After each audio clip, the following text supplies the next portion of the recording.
प्रस्तुतकर्ता पतंजलि च्यवनप्राश, बेशकीमती जड़ी बूटियों से बना विश्व का सर्वश्रेष्ठ च्यवनप्राश। प्रायोजक Patanjali Dantkanti toothpaste, complete oral health का सच। पतंजलि केशकांति एडवांस, नए बाल उगाए, बालों को झड़ने व असमय सफेद होने से बचाए। और Steris health care private limited deals in quality medicine. Steris, quality that you can trust.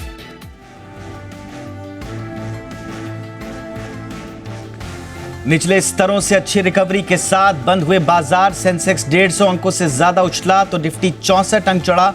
Bank और एफएमसीजी शेयरों से बाजार को मिला सपोर्ट। निफ्टी बैंक में निचले स्तर से शानदार रिकवरी, 620 अंक चढ़कर 45,630 के पार बंद। एसबीआई और आईसीआईसीआई बैंक निफ्टी के टॉप गेनर्स में शामिल। राशि पेरिफेरल्स का आईपीओ करीब 60 गुना भरकर बंद। प्राइस बैंड 295 से 311 रुपए। अनिल सिंघवी की राय, छोटे लिस्टिंग गेन और लंबी अवधि के लिए लगाएं पैसे। जना स्मॉल फाइनेंस बैंक का आईपीओ 18.5 गुना भरकर बंद। प्राइस बैंड 393 से 414 रुपए। अनिल सिंघवी की सलाह, जोखिम लेने वाले निवेशक लंबी अवधि के लिए लगाएं पैसा। दो पूर्व प्रधानमंत्री चौधरी चरण सिंह और नरसिम्हा राव को भारत रत्न का ऐलान। हरित क्रांति के जनक एमएस स्वामीनाथन भी भारत रत्न से होंगे सम्मानित।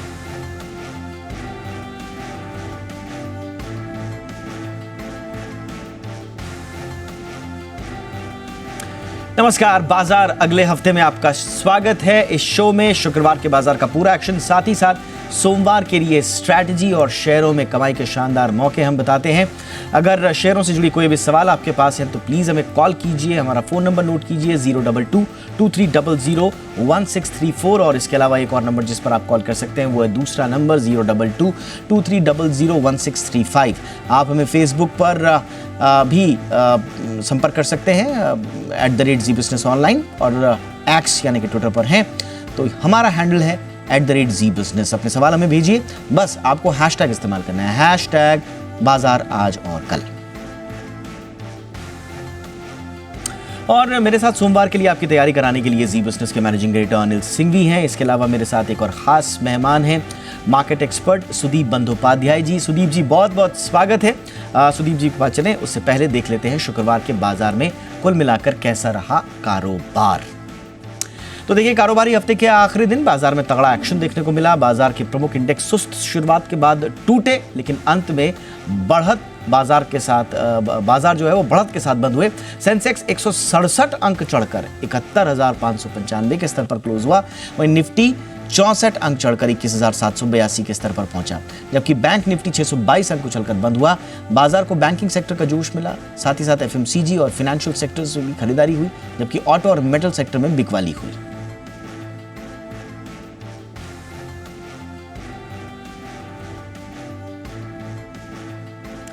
और अब रुक करते हैं बाजार पर एडिटर स्टेक का। जी बिजनेस के मैनेजिंग एडिटर अनिल सिंघवी बता रहे हैं शुक्रवार के बाजार का हाल। हफ्ते के आखिरी दिन भारतीय बाजारों में दिखा जबरदस्त एक्शन और भारी उतार चढ़ाव। सेक्टोरल चर्निंग भी, कुछ सेक्टर बड़ी तेजी में तो कुछ सेक्टर्स में बड़ा भारी भरकम नुकसान। ऐसा हुआ क्यों? पहली चीज, दुनिया भर के बाजारों से संकेत ठीक थे, न बड़ी तेजी के न बड़ी मंदी के, थोड़े पॉजिटिव साइड पर, लेकिन भारतीय बाजारों में गिरावट का मामला तय था। क्यों? एक तो ये कि कल जिस तरह से आरबीआई की पॉलिसी के बाद बैंकिंग शेयरों ने गिरावट दिखाई, उससे मूड माहौल थोड़ा सा ढीला हो गया। उसके ऊपर कल के सेशन में एफआईज की तरफ से कैश मार्केट, वायदा कारोबार में स्टॉक फ्यूचर्स, इंडेक्स फ्यूचर्स सब मिलाकर जो करीबन 10,000 करोड़ के आसपास की बिकवाली का नंबर था, वो थोड़ा सा हिलाने वाला था। तो इन सब को देखते हुए शुरुआत कमज़ोर होनी थी, लेकिन शुरुआत हुई एकदम फ्लैट शुरुआत होने के बाद बाजार थोड़े गिरने लगे, गिरते और ये गिरने का जो शुरुआत और दबाव जो बनाया वो सरकारी कंपनियों ने बनाया। तो आज अब तक की बाजार की सबसे मजबूत माने जाने वाली सरकारी कंपनियां कमज़ोर होती दिखी। निफ्टी गिरते 21,625 के लेवल के आसपास पहुंच गया। 21,800 से 21,625, लगभग 200 पॉइंट का फॉल आपको नजर आया। अब आइए बैंक निफ्टी, खुला फ्लैट था, एक बार 45,000 के नीचे पहुंचा, लेकिन 44,850 का जो स्ट्रॉन्ग सपोर्ट जो है एग्जैक्टली बैंक निफ्टी वहीं पर सपोर्ट लेकर घूम गया, और घूमा भी ऐसा कि बस पूछे मत। अगर सरकारी कंपनियां कमज़ोर हो रही है तो सपोर्ट के लिए बैंकिंग शेयर तैयार है। आज ये साफ तौर पर इंडेक्स मैनेजमेंट का ट्रेंड दिखा, और वैसे ही सुबह से संकेत आ गए थे कि नीचे इंडेक्स में सपोर्ट आ जाएगा, क्योंकि ICICI बैंक, TCS, ये कुछ स्टॉक्स ऐसे, रिलायंस, जो इंडेक्स को सपोर्ट देते हैं, ये सुबह से मजबूत होना शुरू कर चुके थे, और उसके बाद लीडरशिप बैंकिंग शेयरों से आई। बढ़ते बढ़ते आज अच्छी मजबूती के साथ दिन की ऊंचाइयों की तरफ बंद होने में कामयाब रहे बाजार। 21,800 का हाई था, 21,782 पर हम बंद हुए, 60-65 पॉइंट ऊपर। इसके अलावा 45,625 के आसपास हम बंद हुए बैंक निफ्टी पर, यहाँ पर भी 600 पॉइंट का इजाफा रहा। निचले स्तरों से बैंक निफ्टी में करीबन 850 पॉइंट की रिकवरी इंट्राडे में भी देखने को मिली। हाँ, अगर कमजोरी कहीं थी तो आमतौर पर मजबूत रहने वाले शेयरों में, और वो थे मिड कैप और स्मॉल कैप शेयर। 1% घटकर बंद हुए। सरकारी कंपनियों के शेयर कई परसेंट, 5% से ज़्यादा घटकर बंद हुए। तो आज करेक्शन जो दिखा ब्रॉडर मार्केट में दिखा, मिड कैप स्मॉल कैप शेयरों में दिखा, PSU शेयरों में दिखा, जो कि ट्रेडर्स के, इन्वेस्टर्स के फेवरेट है। लेकिन इन सब के विपरीत दिग्गजों ने फाइनली बाजार को संभाला। तो हफ्ते के आखिरी दिन इंडेक्स के लिहाज से देखेंगे तो क्लोजिंग बुरी नहीं, लेकिन स्टॉक स्पेसिफिक, सेक्टर स्पेसिफिक देखेंगे तो आज अच्छा खासा करेक्शन बाजार को झेलना पड़ा। और आगे बढ़ने से पहले देख लेते हैं शुक्रवार को संस्थागत निवेशकों ने कितनी खरीदारी या फिर बिकवाली की है। FIIs यानी कि विदेशी संस्थागत निवेशकों ने कैश मार्केट में करीब 142 करोड़ रुपए की खरीदारी की है। वहीं DIIs यानी कि घरेलू संस्थागत निवेशकों ने करीब 421 करोड़ रुपए की बिकवाली की है।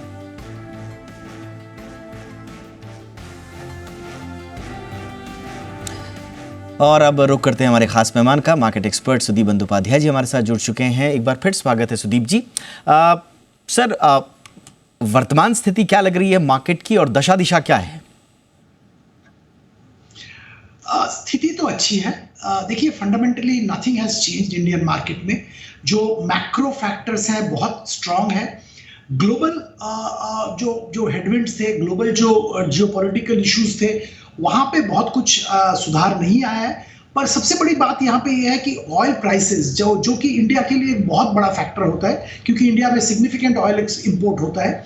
तो ऑयल प्राइसेस $80 पर बैरल ब्रेंट के नीचे और इसके आसपास घूम रहा है। ये बहुत ही पॉजिटिव है इंडियन मार्केट्स के लिए।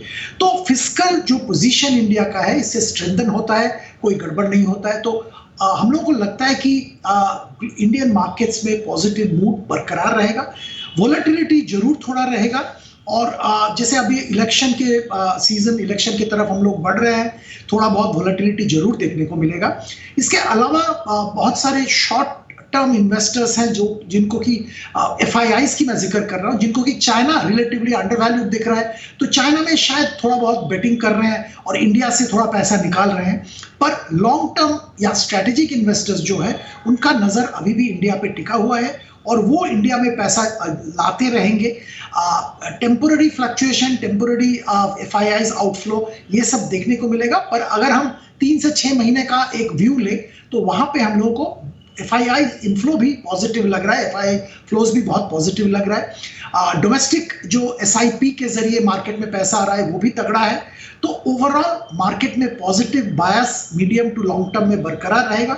शॉर्ट टर्म में वोलेटिलिटी देखने को मिल सकता है। रिजल्ट सीजन खत्म हो रहा है, results bye and large in line है। जो क्रेडिट पॉलिसी है वो ठीक ठाक था, मार्केट को पसंद नहीं आया, थोड़ा बहुत गिरावट आया था, फिर वापस रिकवर हो रहा है। तो ये सब मिला के मैं यही कहूंगा कि कोई स्थिति चेंज नहीं हुई है, पॉजिटिव बायस बरकरार रखना चाहिए। राइट सर, तो ये है बाजार की मौजूदा स्थिति पर सर की राय। अब जरा कुछ कॉलर्स हमारे साथ जुड़ रहे हैं लाइव, उनके सवाल भी ले लेते हैं। नितिन जी इस वक्त हमारे साथ मध्य प्रदेश से जुड़ रहे हैं। नितिन जी बहुत बहुत स्वागत, पूछिए सर अपना सवाल। सर नमस्कार। जी नमस्कार सर, मैंने लिए है कोल इंडिया। कोल इंडिया, हाँ सर, 420 पे लिए हैं जी। और सर मैंने लिए है ट्रिजेंट टेक्नोलॉजी। टेक्नोलॉजी, ओके ओके जी। कोल इंडिया किस भाव पर लिया आपने? सर मैंने 420 पे लिए हैं। 420। और ट्रिजन? सर मैंने आज लिए ट्रिजन जी। सर मैंने आज ही लिया है, मौजूदा भाव पर लिया आपने, ओके ठीक है। ठीक है सुदीप सर, क्या करना चाहिए कोल और ट्रिजन टेक्नोलॉजीज पर? एक एक करके मैं बताता हूं। देखिए दीपक जी, कोल इंडिया बहुत ही बेहतरीन कंपनी है, और एक टाइम पे था कि सब लोग कोल इंडिया से निकल रहे थे क्योंकि ओल्ड एनर्जी था, नया एनर्जी की तरफ रुझान था सबका। पर आज के दिन में वो प्रूफ हो गया है कि जो ग्रीन एनर्जी की हम बात कर रहे हैं वो ट्रांजिशन होने में 10 साल 20 साल शायद लगेगा, और तब तक कोल इंडिया का कोल का डिमांड बरकरार रहेगा। और जैसे इंडिया में हम लोग जानते हैं कि एनर्जी कंजम्पशन बढ़ रहा है, गांव-गांव तक हर गांव में इलेक्ट्रिसिटी पहुंच गया है, तो इलेक्ट्रिसिटी का डिमांड कंटिन्यूअसली बढ़ रहा है और इसके चलते कोल का डिमांड भी बढ़ रहा है। दूसरी बात यहाँ पे यह है, कोल इंडिया का एफिशिएंसी थोड़ा ठीक नहीं था, वो एफिशिएंसी भी बहुत अच्छा हो गया है। और ये सब नजर में रखते हुए ये साफ हो रहा है कि कोल इंडिया का जो प्रोडक्ट, कोल इंडिया का जो परफॉर्मेंस वो कंटिन्यूअसली इंप्रूव हो रहा है और होगा भी। और वैल्यूएशन के लिहाज से अगर देखें तो कोल इंडिया हम लोग को लगता है अभी भी अट्रैक्टिव है, अच्छा खासा डिविडेंड पेमेंट करता है, तो निवेश करने के लिए अच्छा शेयर अभी भी है, तो यहाँ पे बेझिझक निवेशित रह सकते हैं। दूसरा जो ट्राइजन जो लिया है इन्होंने, ये जो सॉफ्टवेयर टेक्नोलॉजी सेक्टर में काम करते हैं और इनका जो मल्टीलैटरल एजेंसीज हैं, जैसे वर्ल्ड बैंक है, एशियन डेवलपमेंट बैंक है, अफ्रीकन डेवलपमेंट बैंक है, ऐसे मल्टीलैटरल एजेंसीज के साथ बहुत काम करते हैं ये ट्राइजन टेक्नोलॉजीज। और आज के दिन में इनका जो प्रोडक्ट है, सर्विस का डिमांड भी अच्छा खासा है, तो अगर आप लंबी अवधि के लिए सोच के आपने लिया है तो निवेशित रहिए, कोई दिक्कत नहीं है।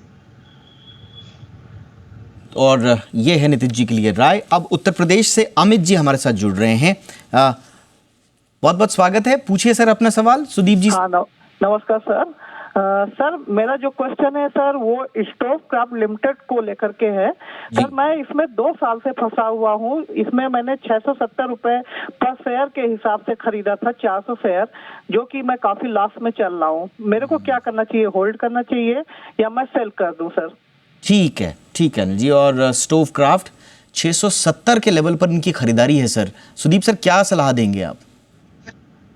देखिए, वैसे कंपनी में तो खास कोई दिक्कत नहीं है, पर आपने बिल्कुल ऊपर भाव में ले लिया है और मैं अगर आप उस भाव का इंतजार कर रहे हैं, क्या उस भाव के ऊपर जाने का इंतजार कर रहे हैं, तो मैं आपको यही सलाह दूंगा कि आप उसका इंतजार मत करिए, आप लॉस बुक कर लीजिए, दूसरे किसी शेयर में, दूसरे किसी क्षेत्र में निवेश कीजिए।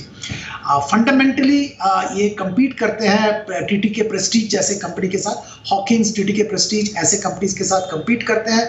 मार्केट में अच्छा खासा डिमांड है, अच्छा खासा परफॉर्मेंस है, पर वैल्यूएशन क्योंकि आपने बहुत ऊपर लिया है, इसीलिए मेरा सलाह ये है कि इस पे एग्जिट करके दूसरे किसी क्षेत्र में निवेश करिए। ठीक है, तो ये है राय सुदीप सर की स्टोव क्राफ्ट पर। रवि कुमार भटिंडा से हमारे साथ जुड़ रहे हैं। रवि जी बहुत बहुत स्वागत, पूछिए सुदीप सर से अपना सवाल। सर मैंने एनएचपीसी के बारे में पूछना है और आईओबी के बारे में। एनएचपीसी और आईओबी क्या किस भाव पर खरीदारी है आपकी? सर एनएचपीसी 100 पर और आईओबी 60 पर। आईओबी 60 पर और एनएचपीसी 100 पर, क्या सलाह देना चाहेंगे सर सुदीप सर? देखिए, एनएचपीसी अच्छा कंपनी है, जैसे हम जानते हैं हाइड्रो पावर में दिग्गज कंपनी है और मैं पहले भी जिक्र कर रहा था, इंडिया में पावर का डिमांड बहुत बढ़ रहा है और इसी के कारण सारे पावर कंपनीज में एक पॉजिटिव मोमेंटम जारी है, बरकरार है और ये मोमेंटम चलता रहेगा अगला 5-10 साल। और एक चीज यहाँ पे बहुत जरूरी समझना है कि पहले पावर सेक्टर में बहुत सारे इनएफिशिएंसीज थे, ट्रांसमिशन लॉसेस था, जो इनके जो पावर के पेमेंट्स में बहुत दिक्कत होता था स्टेट इलेक्ट्रिसिटी बोर्ड से, वो इश्यूज बहुत हद तक सॉल्व हो गया है। इसीलिए एक स्मूथ स्ट्रक्चर्ड वे में power companies, power distribution companies, entire power sector function कर पा रहा है। इसीलिए सारे पावर सेक्टर्स के कंपनीज में इन्वेस्टर्स का अभी पॉजिटिव मूड है और एनएचपीसी के लिए भी मैं ये कहूँगा कि आप इस पे निवेशित रहिए। ये कहा जा रहा है कि एनएचपीसी को शायद ग्रीन एनर्जी कंपनी माना जाएगा और ये इसका जो डिमांड है, इसका परफॉर्मेंस है, इसका एक्सपेंशन है, ये सब चलता रहेगा, तो आप इसमें निवेशित रहिए। दूसरा, आपने पब्लिक सेक्टर का बैंक में खरीदारी की है, आईओबी। हमारा मानना ये है कि बीएफएसआई का थोड़ा बहुत इंटरिम में थोड़ा बहुत दिक्कत, थोड़ा बहुत एसेट क्वालिटी में प्रॉब्लम आता है, पर अगर आपने लंबी अवधि के लिए लिया है तो कोई दिक्कत नहीं है, आप निवेशित रहिए। क्योंकि वैल्यूएशन के लिहाज से अगर आप कंपेयर करें प्राइवेट सेक्टर बैंक्स के साथ, बहुत ही अट्रैक्टिव लेवल पे अभी भी आईओबी अवेलेबल है, तो कोई प्रॉब्लम नहीं है, आप 1 साल प्लस का नजरिया से निवेशित रहिए।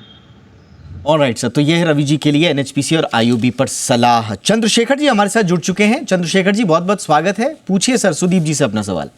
मेरे पास LNT के 24 शेयर हैं, मैं 2883 के भाव से खरीदा था। 2883 के भाव पर खरीदा था आपने? जी, क्या उसको अभी आज की स्थिति जो दिख रही है उसमें रखना चाहिए या ठीक ठीक ठीक ठीक, समझ गए चंद्रशेखर जी। सुदीप सर क्या सलाह देंगे? बिल्कुल रखना चाहिए। अगर आपने लंबी अवधि के लिए लिया है तो मैं आपको बधाई दे रहा हूं कि आपने अभी भी अच्छे भाव में लिया है, 2800 में लिया है। हम लोग तो इसमें 4000 रुपया का टारगेट देख रहे हैं। बहुत अच्छा कंपनी है। सारे जो फैक्टर्स हैं, एक कॉन्फ्लुएंस हुआ है सारा फैक्टर का, पॉजिटिव फैक्टर्स का। कंस्ट्रक्शन, इंफ्रास्ट्रक्चर, इसमें सरकार का, प्राइवेट सेक्टर का बहुत बड़ा फोकस है। ग्लोबली 1/3 इसका ऑर्डर बुक अभी इंटरनेशनल ऑर्डर बुक है। इसका पुराने ऑर्डर्स जहाँ पे लो मार्जिन थे वो खत्म हो रहे हैं, नए हाई मार्जिन ऑर्डर्स आ रहे हैं, तो मार्जिन प्रोफाइल भी चेंज हो रहा है। अनरिलेटेड जो एसेट्स है वहाँ से एग्जिट कर लिया है, वर्किंग कैपिटल एफिशिएंसी बढ़ गया है। तो इस सारे फैक्टर्स नजर में रखते हुए यहाँ पे तो हम लोग खरीदारी की सलाह दे रहे हैं निवेशक को। पर आपने अगर बहुत शॉर्ट टर्म के लिए लिया है तो शायद प्रॉफिट बुक करके निकल सकते हैं, कि ऐसा नहीं है कि कल सुबह आपको बहुत बड़ा एप्रिसिएशन मिलेगा। अगर आपका नजरिया बिल्कुल शॉर्ट टर्म का है तो प्रॉफिट बुक कर लीजिए। 2800 में लिया है, 3300 प्लस प्राइस है, आप प्रॉफिट बुक कर सकते हैं। पर आपका नजरिया 6 महीना प्लस का भी अगर है तो निवेशित रहिए। ठीक है, तो लंबे अवधि का अगर नजरिया है तो निवेशित रहिए। सुदीप सर ने जैसे बताया कि वो देख रहे हैं कि 4000 के आसपास का अपसाइड मूव इस स्टॉक में भी गुंजाइश बाकी है। और शॉर्ट टर्म का अगर नजरिया है तो आप प्रॉफिट बुक करके निकल सकते हैं, क्योंकि आपकी एंट्री है बढ़िया लेवल्स पर। एक छोटे से ब्रेक के लिए रुकते हैं आप, और ब्रेक के उस पार मोतीलाल ओसवाल की शिवांगी सारदा हमारे साथ होंगी। जानेंगे सोमवार के लिए ऑप्शन कॉल्स शिवांगी जी से। बने रहिए जी बिजनेस के साथ।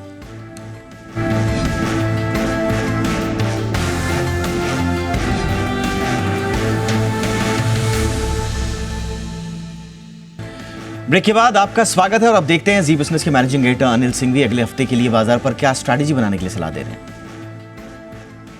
जब सोमवार को ट्रेड के लिए लौटेंगे तो देखते हैं अमेरिकी बाजारों से कैसे संकेत मिलते हैं। हमारे बाजारों के बंद होने के वक्त डाउ फ्यूचर्स 15 पॉइंट नीचे तो नैस्डैक फ्यूचर्स 40 पॉइंट ऊपर ट्रेड करते हुए दिख रहे थे। अब आइए सपोर्ट के लिहाज से 21,625, 21,700, 725 ये आपके लिए मजबूत सपोर्ट रहेगा सोमवार के लिए। ऊपर की तरफ 21,850, 21,950 वो रेंज है जहां पर आएगी प्रॉफिट बुकिंग।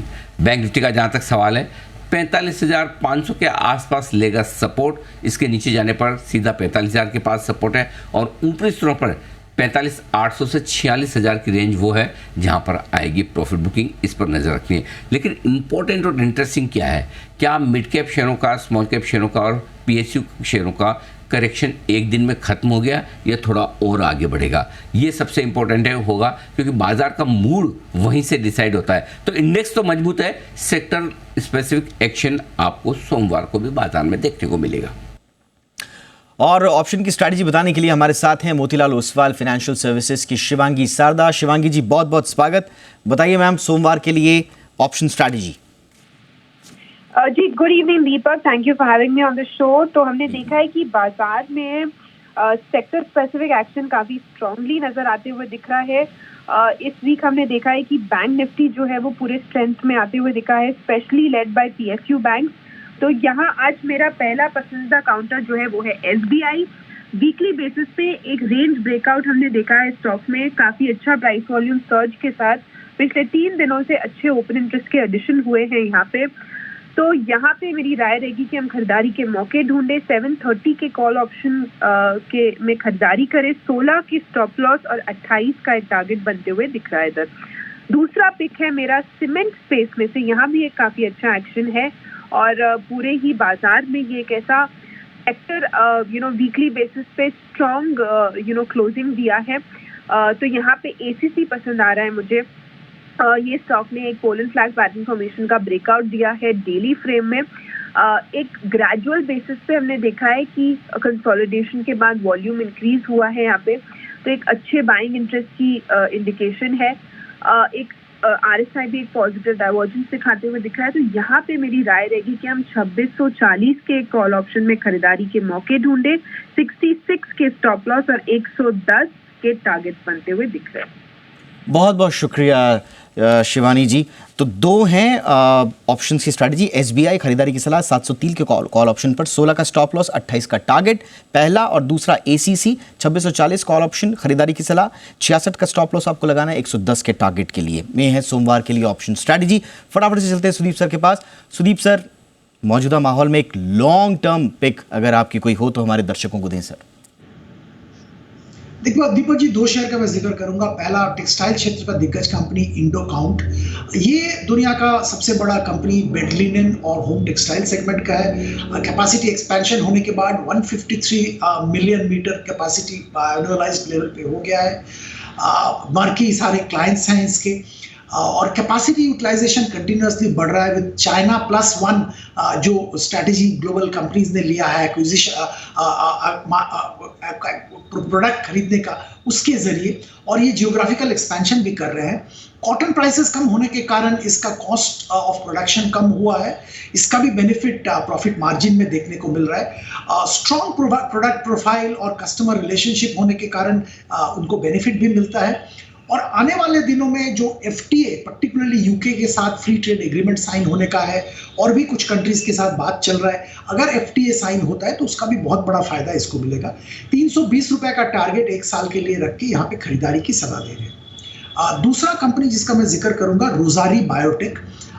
इसमें देखिए, इस कंपनी में बहुत अच्छा डाइवर्सिफिकेशन किया है और एक्विजिशन भी बेहतरीन किया है। एक तो इन्होंने जो diversification to home, personal, performance chemical और एनिमल हेल्थ न्यूट्रिशन सेगमेंट में किया है, उसके जरिए बहुत अच्छा मार्जिन इंप्रूवमेंट हुआ है। और दो एक्विजिशन किया है, यूनिटॉप केमिकल्स और ट्रीस्टार इंटरमीडिएरीज। ये दोनों EPS एक्रेटिव शुरू से ही था, और इसके जरिए इनका बिजनेस और भी बढ़ रहा है। प्रोडक्ट बास्केट बढ़ गया है। केपेक्स प्लान इन्होंने जो लिया है यूनिटॉप केमिकल्स के लिए, उससे ये विजिबल हो रहा है कि इनका बिजनेस आने वाले दिनों में और भी बढ़ेगा।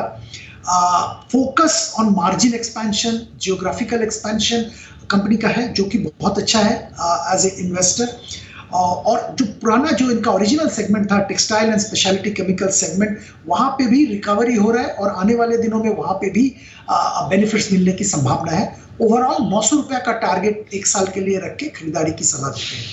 इंडोकाउंट 320 के टारगेट के लिए 1 साल के अवधि के लिए, और रोजारी बायोटेक 900 के टारगेट के लिए आप साल भर की अवधि के लिए। ये है long term pick Sudeep sir की ओर से। बहुत बहुत धन्यवाद सुदीप बंदोपाध्याय सर, आपने बहुत सारे सवालों के जवाब दिए, स्ट्रैटेजी भी दी। बहुत बहुत धन्यवाद आपका। तो बाजार अगले हफ्ते में इतना ही, इजाजत दीजिए, लेकिन बने रहिए जी बिजनेस के साथ। नमस्कार।